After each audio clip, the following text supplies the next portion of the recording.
اعوذ باللہ من الشیطان الرجیم بسم اللہ الرحمن الرحیم الحمد للہ والصلاة والسلام علی رسول اللہ وعلی آلہ وصحبہ اجمعین اشہد ان لا الہ الا اللہ واشہد ان محمد عبدہ ورسولہ رب اشرح لی صدری ویسر لی امری واحلل عقدۃ من لسانی یفقہوا قولی ربنا زدنا علما اللہم فقہنا فی الدین آمین۔ 21ویں پارے کے پہلے ہاف میں ہم نے یہ پڑھا کہ اللہ تعالیٰ حکم دے رہے ہیں کہ اللہ تعالیٰ کی اور ماں باپ کی شکر گزاری کریں، لیکن اب کیا کہہ رہے ہیں اللہ تعالیٰ، یہ اب ہم پڑھتے ہیں۔ یہ ہے سورہ لقمان کی آیت نمبر 15 جسے ہم آگے پڑھ رہے ہیں۔ ترجمہ کچھ اس طرح سے ہے: اور اگر وہ دونوں تجھ پر اس بات کا دباؤ ڈالیں، یعنی دونوں پیرنٹس اس بات کا دباؤ ڈالیں کہ تو میرے ساتھ شریک کرے جس کا تجھے علم نہ ہو تو ان کا کہنا نہ ماننا، ہاں دنیا میں ان کے ساتھ اچھی طرح برسر کرنا اور اس کی راہ چلنا جو میری طرف جھکا ہوا ہو، تمہارا سب کا لوٹنا میری ہی طرف ہے، تم جو کچھ کرتے ہو اس سے پھر میں تمہیں خبردار کر دوں گا۔ یعنی اگر ماں باپ شرک کرنے کا حکم دے تو ان کی بات نہیں ماننی۔ پیارے بیٹے، اگر کوئی چیز رائی کے دانے کے برابر ہو، پھر وہ بھی خواہ کسی چٹان میں ہو یا آسمانوں میں ہو یا زمین میں ہو، اسے اللہ تعالیٰ ضرور لائے گا۔ اللہ تعالیٰ بڑا باریک بین اور خبردار ہے۔ مطلب یہ ہے کہ انسان اچھا یا برا کام کتنا بھی چھپ کر کرے اللہ سے مخفی نہیں رہ سکتا۔ قیامت والے دن اللہ تعالیٰ اسے حاضر کر لے گا، یعنی اس کی جزا دے گا، اچھے عمل کی اچھی جزا، برے عمل کی بری جزا۔ یہ مضمون حدیث میں بھی بیان کیا گیا ہے۔ فرمایا، اگر تم میں سے کوئی شخص بے سوراخ کے پتھر میں بھی عمل کرے گا جس کا کوئی دروازہ ہو نہ کھڑکی، اللہ تعالیٰ اسے لوگوں پر ظاہر فرما دے گا، چاہے وہ کیسا ہی عمل ہو، اس لیے کہ وہ لطیف باریک بین ہے، اس کا علم مخفی ترین چیز تک محیط ہے اور خبیر ہے، اندھیری رات میں چلنے والی چونٹی کی حرکات و سکنات سے بھی وہ باخبر ہے۔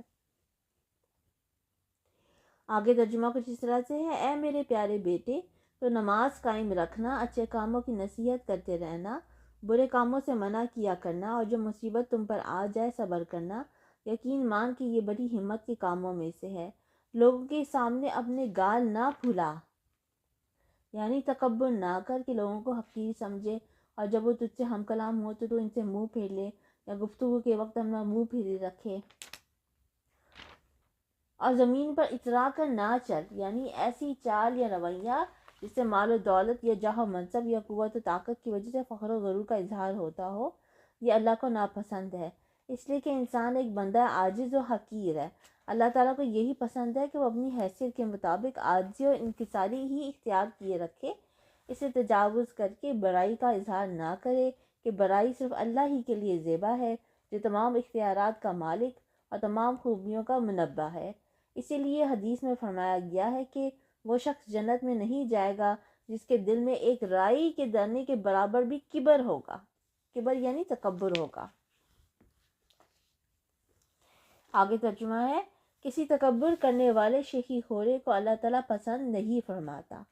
اپنی رفتار میں میانہ روی اختیار کر، یعنی چال اتنی سست نہ ہو جیسے کوئی بیمار ہو، اور نہ اتنی تیز ہو کہ شرف و وقار کے خلاف ہو۔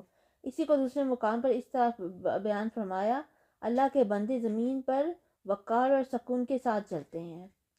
اور اپنی آواز پست کر، یقیناً آوازوں میں سب سے بدتر آواز گدھوں کی آواز ہے، یعنی چیخ یا چلا کر بات نہ کر، اس لیے کہ زیادہ اونچی آواز سے بات کرنا پسندیدہ ہوتا تو گدھے کی آواز سب سے اچھی سمجھی جاتی، لیکن ایسا نہیں ہے، بلکہ گدھے کی آواز سب سے بدتر اور کریہ ہے۔ اسی لیے حدیث میں آتا ہے کہ گدھے کی آواز سنو تو شیطان سے پناہ مانگو۔ کیا تم نہیں دیکھتے کہ اللہ تعالیٰ نے زمین و آسمان کی ہر چیز کو ہمارے کام میں لگا رکھا ہے، اور تمہیں اپنی ظاہری اور باطنی نعمتیں بھرپور دے رکھی ہیں؟ بعض لوگ اللہ کے بارے میں بغیر علم کے اور بغیر ہدایت کے، بغیر روشن کتاب کے جھگڑا کرتے ہیں، اور جب ان سے کہا جاتا ہے کہ اللہ کی اتاری ہوئی وحی کی تابعداری کرو تو کہتے ہیں کہ ہم نے تو جس طریق پر اپنے باپ دادوں کو پایا ہے اسی کی تابعداری کریں گے، اگرچہ شیطان ان کے بڑوں کو دوزخ کے عذاب کی طرف بلاتا ہو۔ اور جو شخص اپنے منہ کو اللہ کی طرف توجہ کر دے اور ہو بھی وہ نیکوکار، یقیناً اس نے مضبوط کرا تھام لیا، یعنی صرف اللہ کی رضا کے لیے عمل کرے، اس کے حکم کی اطاعت، اس کی شریعت کی پیروی کرے، اس نے اللہ سے اس نے مضبوط عہد لے لیا کہ وہ اس کو عذاب نہیں دے گا۔ تمام کاموں کا انجام اللہ کی طرف ہے۔ کافروں کے کفر سے آپ رنجیدہ نہ ہو، اگر ان سب کا لوٹنا تو ہماری جانب ہی ہے، پھر ہم ان کو بتائیں گے جو انہوں نے کیا ہے، بے شک اللہ دلوں کے بھیدوں تک سے واقف ہے۔ ہم انہیں گو کچھ یوں ہی سا فائدہ دے دیں، لیکن بالآخر ہم انہیں نہایت بچارگی کی حالت میں سخت عذاب کی طرف ہنکا لے جائیں گے۔ یعنی دنیا میں آخر کب تک رہیں گے یہ لوگ، اور اس کی لذتوں اور نعمتوں سے کہاں تک شاد کام ہوں گے؟ یہ دنیا اور اس کی لذت تو چند روزہ ہے، اس کے بعد ان کے لیے سخت عذاب ہی عذاب ہے۔ سخت اللہ ہمیں بچا کے رکھے۔ اگر آپ ان سے دریافت کریں کہ آسمان اور زمین کا خالق کون ہے تو یہ ضرور جواب دیں گے کہ اللہ۔ تو کہہ دیجئے کہ سب تعریفوں کے لائق اللہ ہی ہے، لیکن ان میں کے اکثر بے علم ہیں۔ آسمانوں میں اور زمین میں جو کچھ ہے وہ سب اللہ ہی کا ہے، یقیناً اللہ تعالیٰ بہت بڑا، بے نیاز اور سزاوار حمد و ثنا ہے۔ روئے زمین کے تمام درختوں کی اگر کلمے ہو جائیں اور تمام سمندروں کی سیاہی ہو اور ان کے بعد 7 سمندر اور ہو، تاہم اللہ کے کلمات ختم نہیں ہو سکتے۔ بے شک اللہ تعالیٰ غالب اور باحکمت ہے۔ تم سب کی پیدائش اور مرنے کے بعد جلانا ایسا ہی ہے جیسے ایک جی کا، بے شک اللہ تعالیٰ سننے والا دیکھنے والا ہے۔ یعنی اس کی قدرت اتنی عظیم ہے کہ تم سب کا پیدا کرنا یا قیامت والے دن زندہ کرنا ایک نفس کے زندہ کرنے یا پیدا کرنے کی طرح ہے، اس لیے کہ وہ جو چاہتا ہے لفظ کن سے پلک جھپکنے میں ہو جاتا ہے۔ کیا آپ نہیں دیکھتے کہ اللہ تعالیٰ رات کو دن میں اور دن کو رات میں کھپا دیتا ہے؟ سورج چاند کو اسی نے فرمانبردار کر رکھا ہے کہ ہر ایک مقررہ وقت تک چلتا رہے۔ اللہ تعالیٰ ہر اس چیز سے جو تم کرتے ہو خبردار ہے۔ یہ سب انتظامات اس وجہ سے ہیں کہ اللہ تعالیٰ حق ہے، اور اس کے سوا جن کو لوگ پکارتے ہیں سب باطل ہیں، اور یقیناً اللہ تعالیٰ بہت بلندیوں والا اور بڑی شان والا ہے۔ کیا تم اس پر غور نہیں کرتے کہ دریا میں کشتیاں اللہ کے فضل سے چل رہی ہیں، اس لیے کہ وہ تمہیں اپنی نشانیاں دکھا دے؟ یقیناً اس میں ہر ایک صبر اور شکر کرنے والے کے لیے بہت سی نشانیاں ہیں۔ اور جب ان پر موجیں سائبانوں کی طرح چھا جاتی ہیں تو وہ نہایت خلوص کے ساتھ اعتقاد کر کے اللہ تعالیٰ ہی کو پکارتے ہیں۔ پھر جب وہ باری تعالیٰ انہیں نجات دے کر خوشی کی طرف پہنچاتا ہے تو کچھ ان میں سے اعتدال پر رہتے ہیں اور ہماری آیتوں کا انکار سے وہی کرتے ہیں جو بدعہد اور ناشکر ہیں۔ لوگوں اپنے رب سے ڈرو اور اس دن کا خوف کرو جس دن باپ اپنے بیٹے کو کوئی نفع نہ پہنچا سکے گا اور نہ بیٹا اپنے باپ کا ذرا سا بھی نفع کرنے والا ہوگا۔ یاد رکھو اللہ کا وعدہ سچا ہے۔ دیکھو تمہیں دنیا کی زندگی دھوکے میں نہ ڈالے اور نہ دھوکے باز شیطان تمہیں دھوکے میں ڈال دے۔ بے شک اللہ تعالیٰ ہی کے پاس قیامت کا علم ہے، وہی بارش نازل فرماتا ہے اور ماں کے پیٹ میں جو ہے اسے جانتا ہے۔ کوئی بھی نہیں جانتا کہ کل کیا کچھ کرے گا، نہ کسی کو یہ معلوم ہے کہ کس زمین میں مرے گا۔ یاد رکھو اللہ تعالیٰ ہی پوری علم والا اور صحیح خبروں والا ہے۔ یہ تھی سورہ لقمان جس میں ہمیں بہت سی نصیحتیں کی گئیں۔ اب ہم پڑھتے ہیں سورہ سجدہ۔ حدیث میں آتا ہے کہ نبی صلی اللہ علیہ وسلم جمعے کے دن فجر کی نماز میں الف لام میم سجدہ اور دوسری رکعت میں هل اتی علی الانسان سورہ دہر پڑھا کرتے تھے۔ اسی طرح یہ بھی صحیح سند سے ثابت ہے کہ نبی صلی اللہ علیہ وسلم رات کو سونے سے قبل سورہ سجدہ، سورہ الف لام میم سجدہ اور سورہ ملک پڑھا کرتے تھے۔ اس کا ترجمہ پڑھتے ہیں آپ، بسم اللہ۔ الف لام میم، بلا شبہ اس کتاب کا اتارنا تمام جہانوں کے پروردگار کی طرف سے ہے۔ کیا یہ کہتے ہیں کہ اس نے اسے گھیر لیا ہے؟ نہیں، بلکہ یہ تیرے رب تعالیٰ کی طرف سے حق ہے تاکہ آپ انہیں ڈرائیں جن کے پاس آپ سے پہلے کوئی ڈرانے والا نہیں آیا، تاکہ وہ راہ راست پر آ جائیں۔ اللہ تعالیٰ وہ ہے جس نے آسمان اور زمین کو اور جو کچھ ان کے درمیان ہے سب کو 6 دن میں پیدا کر دیا، پھر عرش پر قائم ہوا۔ تمہارے لیے اس کے سوا کوئی مددگار اور سفارشی نہیں، کیا پھر بھی تم نصیحت حاصل نہیں کرتے؟ اور وہ آسمان، اچھا اور نہیں ہے یہاں پہ سب ہے، وہ آسمان سے لے کر زمین تک ہر کام کی تدبیر کرتا ہے، پھر وہ کام ایک دن میں اس کی طرف چڑھ جاتا ہے جس کا اندازہ تمہیں گنتی کے 1000 سال کے برابر ہے۔ یہی ہے چھپے کھلے کا جاننے والا، زبردست غالب، بہت ہی مہربان، جس نے نہایت خوب بنائی جو چیز بھی بنائی اور انسان کی بناوٹ مٹی سے شروع کی، پھر اس کی نسل ایک بوقت پانی کے نچوڑ سے چلائی جسے ٹھیک ٹھاک کر اس میں اپنی روح پھونکی۔ اسی نے تمہارے کان، آنکھیں اور دل بنائے، اس پر بھی تم بہت ہی تھوڑا احسان مانتے ہو۔ اور انہوں نے کہا کیا جب ہم زمین میں رل مل جائیں گے کیا پھر نئی پیدائش میں آ جائیں گے؟ بلکہ بات یہ ہے کہ وہ لوگ اپنے پروردگار کی ملاقات کے منکر ہیں۔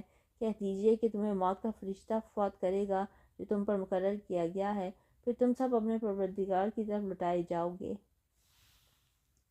کاش کہ آپ دیکھتے جبکہ گنہگار لوگ اپنے رب تعالیٰ کے سامنے سر جھکائے ہوئے ہوں گے، کہیں گے اے ہمارے رب، ہم نے دیکھ لیا اور سن لیا، اب تو ہمیں واپس لوٹا دے، ہم نیک اعمال کریں گے، ہم یقین کرنے والے ہیں۔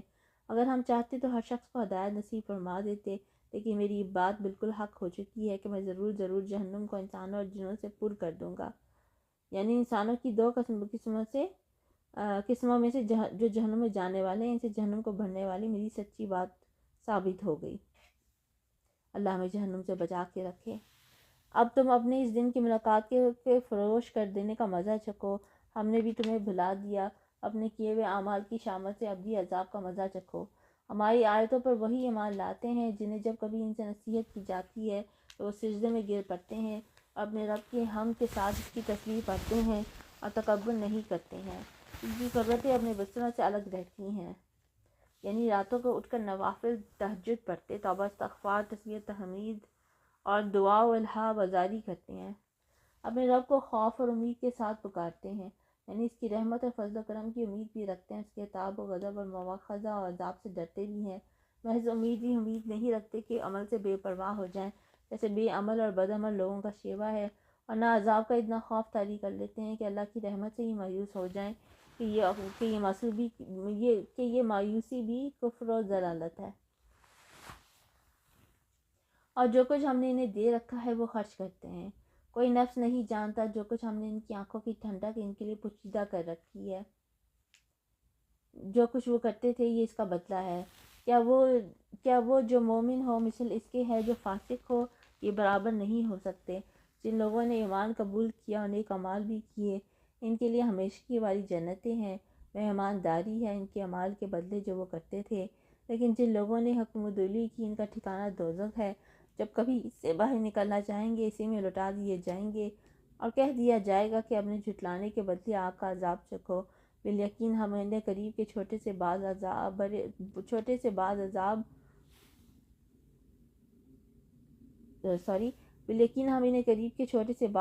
اس بڑے عذاب کے سوا چکھائیں گے تاکہ وہ لوٹ آئے۔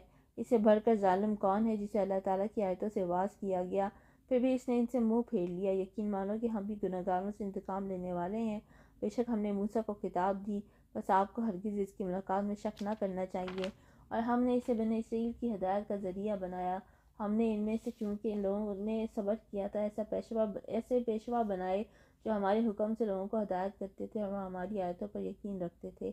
آپ کا رب ان سب کے درمیان ان تمام باتوں کا فیصلہ قیامت کے دن کرے گا جن میں وہ اختلاف کر رہے ہیں۔ کیا اس بات نے بھی انہیں ہدایت نہیں دی کہ ہم نے ان سے پہلے بہت سی امتوں کو ہلاک کر دیا جن کے مکانوں پہ یہ چل پھر رہے ہیں؟ اس میں تو بڑی بڑی نشانیاں ہیں، کیا پھر بھی یہ نہیں سنتے؟ کیا یہ نہیں دیکھتے کہ ہم پانی کو بنجر غیر آباد زمین کی طرف بہا کر لے جاتے ہیں، پھر اس سے ہم کھیتیاں نکالتے ہیں جسے اس کی چوپائی اور یہ خود کھاتے ہیں؟ تو پھر بھی یہ نہیں دیکھتے اور کہتے ہیں کہ یہ فیصلہ کب ہوگا؟ اگر تم سچے ہو تو بتلاؤ۔ جواب دے دو کہ فیصلے والے دن ایمان لانا بے ایمانوں کو کچھ کام نہ آئے گا اور نہ انہیں ڈھیل دی جائے گی۔ اب آپ ان کا خیال چھوڑ دیں اور منتظر رہیں، یہ بھی منتظر ہیں۔ یہ تھی سورہ سجدہ۔ اب ہم پڑھیں گے سورہ احزاب۔ بسم اللہ۔ اے نبی، اللہ تعالیٰ سے ڈرتے رہنا اور کافروں اور منافقوں کی باتوں میں نہ آ جانا۔ اللہ تعالیٰ بڑی علم والا اور بڑی حکمت والا ہے۔ جو کچھ آپ کی جانب آپ کے رب کی طرف سے وحی کی جاتی ہے اس کی تابعداری کریں۔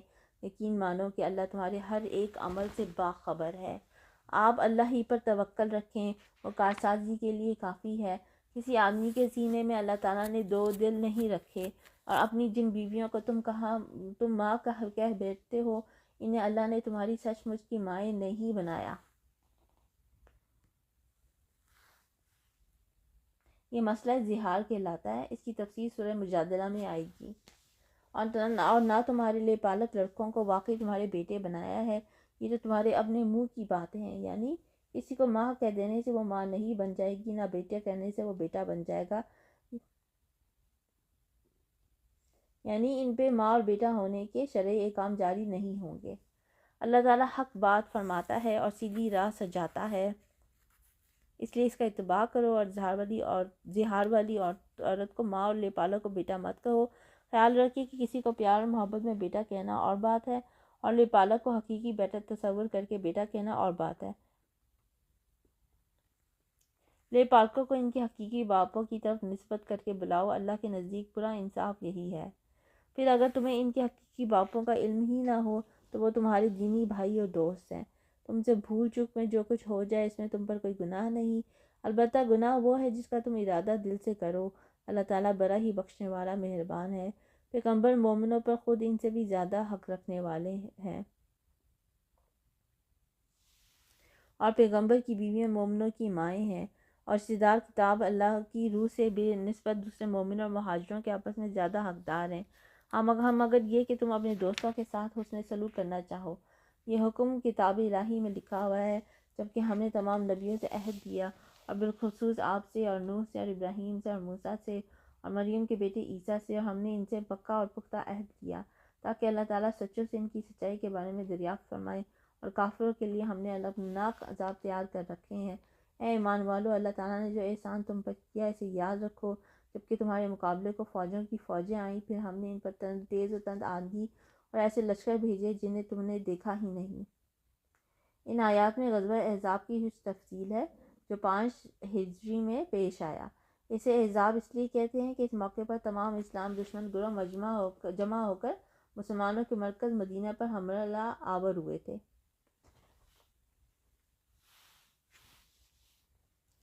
احزاب جو ہے وہ حزب گروہ کی جمع ہے، اسے جنگ خندق بھی کہتے ہیں، اس لیے کہ مسلمانوں نے اپنے بچاؤ کے لیے مدینہ کے اطراف میں خندق کھودی تھی تاکہ دشمن مدینہ کے اندر نہ آ سکیں۔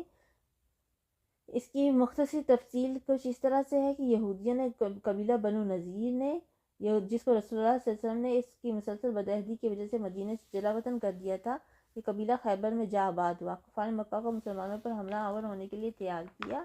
اسی طرح غطفان وغیرہ قبائل نجد کو بھی امداد کا یقین دلا کر آمادہ قتال کیا، اور یوں یہ یہودی اسلام اور مسلمانوں کے تمام دشمنوں کو اکٹھا کر کے مدینہ پر حملہ آور ہونے میں کامیاب ہو گئے۔ مشرکین مکہ کی قیادت ابو سفیان کے پاس تھی، انہوں نے احد کے آس پاس پڑاؤ ڈال کر تقریباً مدینہ کا محاصرہ کر لیا۔ ان کی مجموعی تعداد 10,000 تھی، جبکہ مسلمان 3,000 تھے۔ علاوہ ازیں جنوبی رخ پر یہودیوں کا تیسرا قبیلہ بنو قریظہ آباد تھا، جس سے ابھی تک مسلمانوں کا معاہدہ قائم اور وہ مسلمانوں کی مدد کرنے کا پابند تھا، لیکن اسے بھی بنو نذیر کی یہودی سردار نے ورغلا کر مسلمانوں پر کالی زب لگانے کے حوالے سے اپنے ساتھ ملا لیا۔ یہ مسلمان چاروں طرف سے دشمن کے نرغے میں گر گئے۔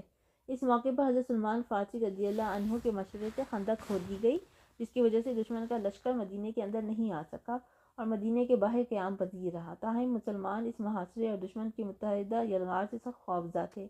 کم و بیش 1 مہینے تک یہ محاصرہ قائم رہا اور مسلمان سخت خوف اور اضطراب کے عالم میں مبتلا۔ بالآخر اللہ تعالیٰ نے پردہ غیب سے مسلمانوں کی مدد فرمائی۔ ان آیات میں انہی سراسیمہ حالات اور امداد غیبی کا تذکرہ فرمایا گیا ہے۔ پہلے جنود سے مراد کفار کی فوجیں ہیں جو جمع ہو کر آئی تھیں۔ تیز و تند ہوا سے مراد وہ ہوا ہے جو سخت طوفان اور آندھی کی شکل میں آئی، جس نے ان کے خیموں کو اکھاڑ پھینکا، جانور رسیاں چرا کر بھاگ کرے ہوئے، ہانڈیاں الٹ گئیں اور سب بھاگنے پر مجبور ہو گئے۔ یہ وہی ہوا تھا جس کی بابت حدیث میں آتا ہے، میری مدد صبا مشرقی ہوا سے کی گئی اور عاد دبور پچھمی ہوا سے ہلاک کیے گئے۔ جنود لم تروہا سے مراد فرشتے ہیں جو مسلمانوں کی مدد کے لیے آئے، انہوں نے دشمنوں کے دلوں پر ایسا خوف اور دہشت طاری کر دی کہ انہوں نے وہاں سے جلدی بھاگ جانے میں ہی اپنی عافیت سمجھی۔ آگے بڑھتے ہیں، اور جو کچھ تم کرتے ہو اللہ تعالیٰ سب کو دیکھتا ہے، جبکہ دشمن تمہارے پاس اوپر سے اور نیچے سے چڑھ آئے، اور جب کہ آنکھیں پتھرا گئی اور کلیجے منہ کو آ گئے اور تم اللہ تعالیٰ کی نسبت طرح طرح کے گمان کرنے لگے، یہی مومن آزمائے گئے اور پوری طرح وہ جھنجھوڑ دیے گئے۔ یعنی مسلمانوں کو خوف، قتال، بھوک اور محاصرے میں مبتلا کر کے ان کو جانچا پرکھا گیا تاکہ منافق الگ ہو جائیں، اور اس رات منافق اور وہ لوگ جن کے دلوں میں شک کا ڈروب تھا کہنے لگے اللہ تعالیٰ اور اس کے رسول نے ہم سے محض دھوکہ فریب کا ہی وعدہ کیا تھا۔ یعنی اللہ تعالیٰ کی طرف سے مدد کا وعدہ اب ایک فریب تھا۔ یہ تقریباً 70 منافقین تھے جن کی زبانوں پر وہ بات آ گئی جو دلوں میں تھی۔ انہی کی ایک جماعت نے ہانک لگائی کہ اے مدینہ والو تمہارے لیے ٹھکانہ نہیں، چلو لوٹ چلو۔ اور ان کی ایک اور جماعت یہ کہہ کر نبی صلی اللہ علیہ وسلم سے اجازت مانگنے لگی کہ ہمارے گھر غیر محفوظ ہیں، حالانکہ وہ کھلے ہوئے اور غیر محفوظ نہ تھے، لیکن ان کا پختہ ارادہ بھاگ کھڑے ہونے کا تھا۔ اور اگر مدینہ کے اطراف سے ان پر لشکر داخل کیے جاتے، پھر ان سے فتنہ طلب کیا جاتا تو یہ ضرور اسے برپا کر دیتے اور نہ لڑتے مگر تھوڑی مدت۔ یعنی مدینہ یا ان کے گھروں میں چاروں طرف سے دشمن داخل ہو جائیں اور ان سے مطالبہ کریں کہ تم کفر و شرک کی طرف دوبارہ واپس آ جاؤ، تو یہ ذرا توقف نہ کریں گے اور اس وقت گھروں کے غیر محفوظ ہونے کا عذر بھی نہیں کریں گے، بلکہ فوراً مطالبہ شرک کے سامنے جھک جائیں گے۔ مطلب یہ ہے کہ کفر و شرک ان کو مرغوب ہے اور اسی کی طرف یہ لپکتے ہیں، کن کو؟ منافقین کو۔ اس سے پہلے تو انہوں نے اللہ سے عہد کیا تھا کہ پیٹھ نہ پھیریں گے۔ بیان کیا جاتا ہے کہ یہ منافقین جنگ بدر تک مسلمان نہیں ہوئے، لیکن جب مسلمان فاتح ہو کر اور مال غنیمت لے کر واپس آئے تو انہوں نے نہ صرف یہ کہ اسلام کا اظہار کیا، بلکہ یہ عہد بھی کیا کہ آئندہ جب بھی کفار سے معرکہ پیش آیا تو وہ مسلمانوں کے ساتھ مل کر ضرور لڑیں گے۔ یہاں ان کو وہی یہ عہد یاد کرایا گیا ہے۔ اور اللہ تعالیٰ سے کیے ہوئے وعدے کی باز پرس ضرور ہوگی۔ کہہ دیجئے کہ گو تم موت سے یا خوف کے قتل سے بھاگو تو یہ بھاگنا تمہیں کچھ بھی کام نہ آئے گا اور اس وقت تم بہت ہی کم فائدہ اٹھاؤ گے۔ پوچھئے تو کہ اگر اللہ تعالیٰ تمہیں کوئی برائی پہنچانا چاہے یا تم پر کوئی فضل کرنا چاہے تو کون ہے جو تمہیں بچا سکے یا تم سے روک سکے؟ اپنے لیے بجز اللہ تعالیٰ کے نہ کوئی حمایتی پائیں گے نہ مددگار۔ اللہ تعالیٰ تم میں سے انہیں بخوبی جانتا ہے جو دوسروں کو روکتے ہیں اور اپنے بھائی بندوں سے کہتے ہیں کہ ہمارے پاس چلے آؤ۔ یہ کہنے والے منافقین تھے جو اپنے دوسرے ساتھیوں کو بھی مسلمانوں کے ساتھ جنگ میں شریک ہونے سے روکتے تھے، اور کبھی کبھی ہی لڑائی میں آ جاتے ہیں، تمہاری مدد میں پورے بخیل ہیں۔ پھر جب ڈر دہشت کا موقع آ جائے تو آپ انہیں دیکھیں گے کہ آپ کی طرف نظریں جما دیتے ہیں اور ان کی آنکھیں اس طرح گھومتی ہیں جیسے ایک شخص کی جس پر موت کی غشی طاری ہو۔ یہ ان کی بزدلی اور پست ہمتی کی کیفیت کا بیان ہے۔ پھر جب خوف جاتا رہتا ہے تو اپنی تیز زبانوں سے بڑی باتیں بناتے ہیں، مال کے بڑے ہی حریص ہیں، یہ ایمان لائی ہی نہیں ہے۔ اللہ تعالیٰ نے ان کے تمام اعمال نابود کر دیے ہیں اور اللہ تعالیٰ پر یہ بہت ہی آسان ہے۔ سمجھتے ہیں کہ اب تک لشکر چلے نہیں گئے۔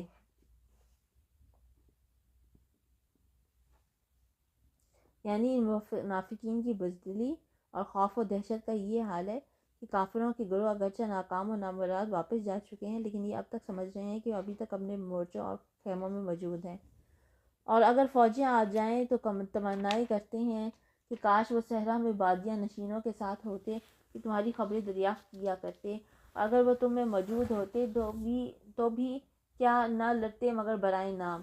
یقیناً تمہارے لیے رسول اللہ میں عمدہ نمونہ موجود ہے۔ یعنی اے مسلمانوں اور منافقوں، تم سب کے لیے رسول اللہ صلی اللہ علیہ وسلم کی ذات کے اندر بہترین نمونہ ہے، پس تم جہاد میں اور صبر و ثبات میں اسی کی پیروی کرو۔ ہر اس شخص کے لیے جو اللہ تعالیٰ کی اور قیامت کے دن کی توقع رکھتا ہے اور بکثرت اللہ تعالیٰ کی یاد کرتا ہے۔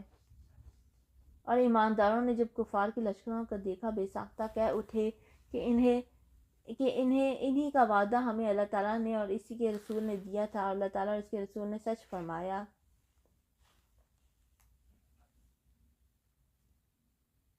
یعنی منافقین نے تو دشمن کی کثرت و تعداد اور ہلاک کی سنگینی دے کر کہا تھا کہ اللہ رسول کے وعدے فریب تھے۔ ان کے برعکس اہل ایمان نے کہا کہ اللہ رسول کے وعدے نے جو وعدہ کیا ہے کہ ابتلائی امتحان سے گزارنے کے بعد تمہیں نصرت و فتح ہم سے ہمکنار کیا جائے گا، وہ سچا ہے۔ اور اس چیز نے ان کے ایمان میں شیوا فرما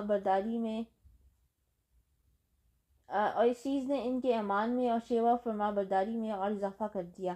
مومنوں میں ایسے لوگ بھی ہیں جنہوں نے جو عہد اللہ تعالیٰ سے کیا تھا انہیں سچا کر دکھایا، بعض نے تو اپنا عہد پورا کر دیا اور بعض موقع کے منتظر ہیں اور انہوں نے کوئی تبدیلی نہیں کی، تاکہ اللہ تعالیٰ سچوں کو ان کے سچائی کا بدلہ دے اور اگر چاہے تو منافقوں کو سزا دے یا ان کی توبہ قبول فرمائے۔ اللہ تعالیٰ بڑا ہی بخشنے والا، بہت ہی مہربان ہے۔ اور اللہ تعالیٰ نے کافروں کو غصے میں بھرے ہوئے ہی نامراد لوٹا دیا، انہوں نے کوئی فائدہ نہیں پایا، اور اس جنگ میں اللہ تعالیٰ خود ہی مومنوں کو کافی ہو گیا۔ اللہ تعالیٰ بڑی قوتوں والا اور غالب ہے۔ اور جن اہل کتاب نے ان سے ساز باز کر لی تھی، انہیں بھی اللہ تعالیٰ نے ان کے قلعوں سے نکال دیا اور ان کے دلوں میں بھی رعب بھر دیا کہ تم ان کے ایک گروہ کو قتل کر رہے ہو اور ایک گروہ کو قیدی بنا رہے ہو، اور اس نے تمہیں ان کی زمینوں کا اور ان کے گھر بار کا اور ان کے مال کا وارث کر دیا۔ اس میں غزوہ بنی قریظہ کا ذکر ہے، جیسا کہ پہلے گزرا کہ اس قبیلے نے عہد توڑ کر جنگ احزاب میں مشرکوں اور دوسرے یہودیوں کا ساتھ دیا تھا۔ چنانچہ جنگ احزاب سے واپس آ کر رسول اللہ صلی اللہ علیہ وسلم ابھی غسل ہی فرما سکے تھے کہ حضرت جبرائیل علیہ السلام آ گئے اور کہا کہ آپ نے ہتھیار رکھ دیے، ہم فرشتوں نے تو نہیں رکھے ہیں، چلیے اب بنو قریظہ کے ساتھ نپٹنا ہے، مجھے اللہ نے اسی لیے آپ کی طرف بھیجا ہے۔ چنانچہ آپ نے مسلمانوں میں اعلان فرما دیا، بلکہ ان کو تاکید کر دی کہ عصر کی نماز وہاں جا کر پڑھنی ہے۔ ان کی آبادی مدینے سے چند میل کے فاصلے پر تھی۔ یہ اپنے قلعوں میں بند ہو گئے، باہر سے مسلمانوں نے ان کا محاصرہ کر لیا، جو کم و بیش 25 روز جاری رہا۔ بالآخر انہوں نے سعد بن معاذ رضی اللہ عنہ کو اپنا حکم یعنی ثالث تسلیم کر لیا کہ وہ جو فیصلہ ہماری بابت دیں گے ہمیں منظور ہوگا۔ چنانچہ انہوں نے یہ فیصلہ دیا کہ ان میں سے لڑنے والے لوگوں کو قتل اور بچوں اور عورتوں کو قیدی بنا لیا جائے اور ان کا مال مسلمانوں میں تقسیم کر دیا جائے۔ نبی صلی اللہ علیہ وسلم نے یہ فیصلہ سن کر فرمایا کہ یہی فیصلہ آسمانوں کے اوپر اللہ تعالیٰ کا بھی ہے۔ اس کے مطابق ان کی جنگ کے جو افراد کی گردنیں اڑا دی گئیں اور مدینوں کو ان کے ناپاک وجود سے پاک کر دیا گیا۔ اور اس زمین کا بھی جس کو تمہارے قدموں نے روندا نہیں، اللہ تعالیٰ ہر چیز پر قادر ہے۔ اے نبی اپنی بیویوں سے کہہ دو کہ اگر تم زندگانی دنیا اور اے نبی اپنی بیویوں سے کہہ دو اگر تم زندگانی دنیا اور زینت دنیا چاہتی ہو تو آؤ میں تمہیں کچھ دے دلا دوں اور تمہیں اچھائی کے ساتھ رخصت کر دوں، اور اگر تمہاری مراد اللہ اور اس کا رسول اور آخرت کا گھر ہے تو یقین مانو کہ تم میں سے نیک کام کرنے والیوں کے لیے اللہ تعالیٰ نے بہت زبردست اجر رکھ چھوڑے ہیں۔